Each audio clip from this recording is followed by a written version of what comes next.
नमस्कार दोस्तों, नमो भारत न्यूज़ में आपका एक बार फिर से स्वागत है। दोस्तों, इस देश में गद्दारों की कमी कहीं भी नहीं है। आपको एक से एक बड़ा गद्दार इस देश में मिल जाएगा, किसी भी ओहदे पर बैठा मिल जाएगा। अब आपने हाल ही में दिल्ली अल्पसंख्यक आयोग में जो वहाँ का अध्यक्ष है फजरुल इस्लाम, उसकी तो खबर मैंने आपको बताई थी। अब ऐसे ही गद्दार जो हैं कूद कूद कर, मैं कह रहा हूँ बल्कि ये निकल निकल कर बाहर आ रहे हैं। अब हाल ही में एक और ऐसी ही बड़ी घटना सामने आई है, मगर क्या है पूरा मामला आपको विस्तार से बताऊंगा। और आप जब इस खबर को सुनेंगे ना तो आपके होश उड़ जाएंगे, आपके रोंगटे खड़े रह जाएंगे। लेकिन मैं यहाँ पर आपसे जानना चाहता हूँ कि दोस्तों, आप उत्तर प्रदेश के सीएम योगी आदित्यनाथ के बारे में क्या कहना चाहते हैं। अगर आप उनके सपोर्ट में हैं तो सीएम योगी जिंदाबाद या कमेंट बॉक्स में ज़रूर लिखें। दोस्तों, अब मैं आपको खबर बता देता हूं। दरअसल मुख्यमंत्री योगी आदित्यनाथ को गोली मारने की बात सोशल मीडिया में इस समय ज़बरदस्त ट्रेंड कर रही है। जी हाँ, आपने सही सुना कि मुख्यमंत्री योगी आदित्यनाथ को गोली मारने की बात सोशल मीडिया में लिखने वाले तनवीर खान को लेकर उत्तर प्रदेश पुलिस ने आवश्यक कार्रवाई करने की बात कह दी है। अब ये कौन है तनवीर खान, मैं आपको बता देता हूँ विस्तार से। दरअसल तनवीर खान को लेकर मामला इस कारण भी जोर पकड़ रहा है क्योंकि वह खुद उत्तर प्रदेश पुलिस में कार्यरत है। अब आप समझ गए होंगे मैंने क्यों आपसे शुरुआत में इस देश में गद्दारों की और उनके ऊंचे ओहदों पर बैठे होने की बात कही थी। दोस्तों, आपको बता दूं कि बृहस्पतिवार अप्रैल 30, 2020 को तनवीर खान का एक पोस्ट सोशल मीडिया पर सामने आया था। इसमें उसने लिखा था कि रमज़ान में अजान नहीं हो रही है, इसलिए योगी को गोली मार देनी चाहिए। दोस्तों, क्या किसी हिंदू ने नवरात्रि पूरी चली गई, होली के रंग फीके पड़ गए थे, क्या किसी देश के किसी हिंदू ने ऐसा कोई भी बयान कहीं भी दिया था? ऐसा गैर जिम्मेदारा बयान किसी भी, आप अधिकारी को छोड़ दीजिए, किसी आम नागरिक तक ने दिया था? नहीं। लेकिन सोशल मीडिया पर विवेक भारद्वाज ने ऐसी मानसिकता के लोगों का पुलिस विभाग में होना दुर्भाग्यपूर्ण बताते हुए लिखा है कि इंदिरा गांधी के साथ क्या हुआ था यह जानने के बावजूद इस प्रकार की मानसिकता के लोगों का पुलिस और भारतीय सेना में होना आश्चर्यजनक है। ऐसे लोग सलाखों के भीतर होने चाहिए, ना कि वर्दी के अंदर। जी हाँ, अब ये तनवीर खान था, ये दरअसल इसने अपने पर्सनल ट्विटर अकाउंट से एक पोस्ट लिखी जिसमें उसने जो लिखा, जो शब्द लिखे, उन्हें आप सुनेंगे तो आप हैरान रह जाएंगे।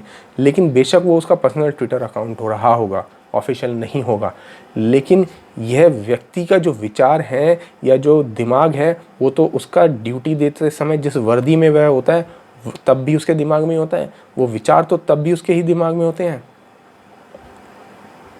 तो सोचिए, अगर ऐसा व्यक्ति ऐसे पुलिस और सेना जैसे अधिक बड़े महत्वपूर्ण क्षेत्रों में होंगे तो इस देश का क्या होगा। कई अन्य लोगों ने भी पूछा है कि इस प्रकार की कुत्सित विचारधारा के लोग उत्तर प्रदेश पुलिस में घुसे कैसे हैं।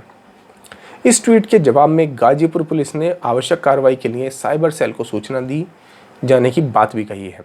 कोरोना वायरस के खतरे को देखते हुए देश भर में जारी लॉकडाउन के बीच मुसलमानों का पवित्र रमज़ान का महीना शुरू हो चुका है। विभिन्न राज्यों की सरकारें नमाजियों से घर पर ही नमाज पढ़ने और सोशल डिस्टेंसिंग का पालन करने की अपील कर रही हैं, जिसको पूरे देश में देखा जाए तो लगभग ना के बराबर ही फॉलो किया जा रहा है।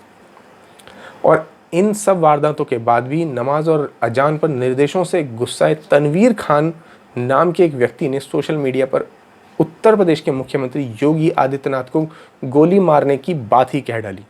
तनवीर खान ने अपने फेसबुक अकाउंट से पोस्ट किया कि दिलदार नगर और पूरे काम सरोवर, यानी जिसको हम कामसर नाम से जानते हैं, में अजान नहीं हो रही है। योगी को गोली मार दो dash dash dash dash dash. ये जो डैश डैश डैश है ये एक अभद्र भाषा शब्द हैं जिनका प्रयोग मैं नहीं कर सकता। पोस्ट वायरल होती है ये वाली, और तनवीर खान ने अपना अकाउंट इसके वायरल होने के तुरंत बाद डीएक्टिवेट कर लिया है। लेकिन कुछ लोगों ने ट्विटर पर उसके पोस्ट के स्क्रीनशॉट लेते हुए उत्तर प्रदेश पुलिस से इस पर संज्ञान लेने की अपील की। यानी कि कुछ स्मार्ट लोगों ने उसके फेसबुक पोस्ट की स्क्रीनशॉट ले लिए और उस स्क्रीनशॉट के जो एग्जाम्पल थे उनको यूपी पुलिस के साथ ट्विटर पर साझा कर दिया। सोचिए कि ये पुलिस अधिकारी उन योगी जी के लिए ऐसे शब्द कह रहा है जिन्होंने सदा पुलिस वालों का हौसला बढ़ाया ही है और मानवाधिकार वाले जो गिद्ध होते हैं उनकी हर मुसीबत से इन्हें बचाया है और हर समय पुलिस महकमे के साथ खड़े रहते हैं। किसी भी शहीद को चाहे कोई भी बड़े से बड़े मुआवजे की बात हो, वो हर समय बिल्कुल निश्चित समय में पहुंचाया ही है। अरविंद केजरीवाल की तरह नहीं, जिसने अंकित शर्मा के ऊपर मुआवजा तो बोल दिया 1 करोड़ का, लेकिन अभी तक 1 रुपया घर वालों के अकाउंट में नहीं पहुंचा। अब ज़्यादा दूर ही क्यों जाना, आपको मैं याद दिला दूं कि उत्तर प्रदेश के मुख्यमंत्री सीएम योगी आदित्यनाथ ने सीएए के विरोध में हुई हिंसा पर पुलिस वालों के पक्ष में क्या कहा था। आपको वीडियो तो याद होगी, हमने अपने चैनल से भी डाली थी। तब योगी जी ने खुले शब्दों में कहा था कि राज्य में नागरिकता संशोधन कानून के खिलाफ हुई हिंसा के दौरान किसी की भी जान पुलिस की गोली से नहीं गई है।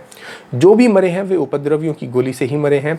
उन्होंने बुधवार फरवरी 19, 2020 को विधानसभा में राज्यपाल के अभिभाषण पर चर्चा का जवाब देते हुए ये बात कही थी।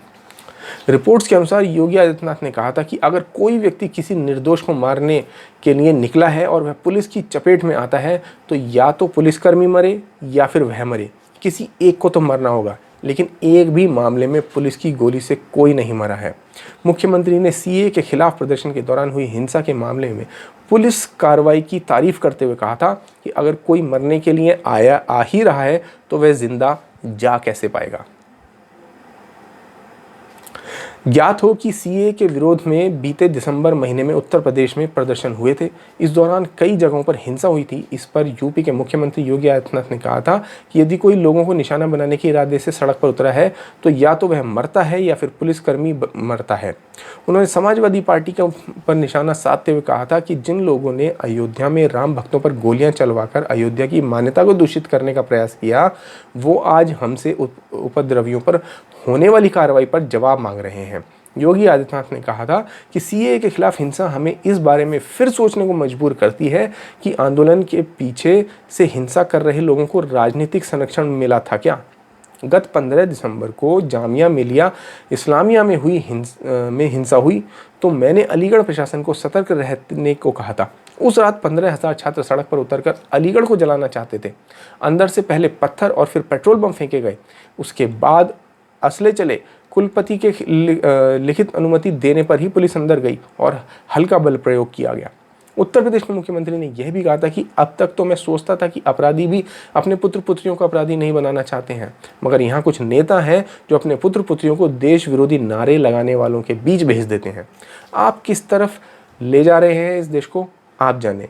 आपको तय करना होगा, आपको बापू के सपने को साकार करना है या फिर जिन्ना के सपने को।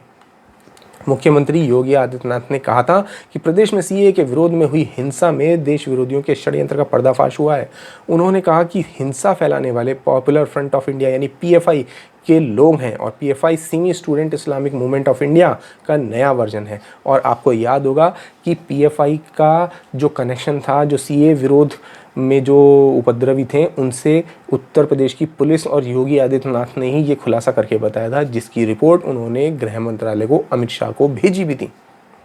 जिसके बाद एनआईए की कार्रवाई और ईडी की छानबीन के बाद पता चला था कि जो सीए उपद्रव में और जो शाहीन बाग में जो फंडिंग हुई है वो विदेशों से आई है। अभी हाल ही में एक व्यक्ति पकड़ा गया है जिसकी जब खातिरदारी की गई और जब जांच की गई माननीय सुप्रीम कोर्ट के आदेश के बाद, तो उसने उगला कि जो पैसा है वो अरब देशों से आया था।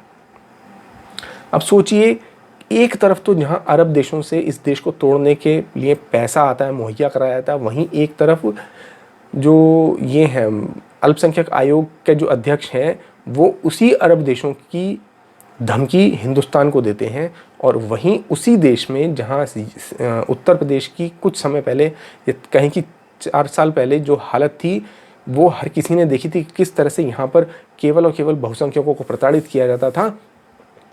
उसके बाद आज एक जो है पुलिस का अधिकारी जो है तनवीर खान नाम का, वो उत्तर प्रदेश के सीएम को खुले धमकी देता है, वो भी सोशल मीडिया पर पोस्ट करके। इसका मतलब क्या है, वो किसी एक या दो व्यक्ति से बात नहीं कहना चाहता, वो अपने पर्सनल टर्म्स में बात नहीं कहना चाहता, वो खुल्लम खुल्ला पूरी दुनिया को ये बात बताना चाहता है कि देखो मेरी मानसिकता क्या है और तुम मेरा क्या बिगाड़ लोगे, कुछ नहीं कर सकते।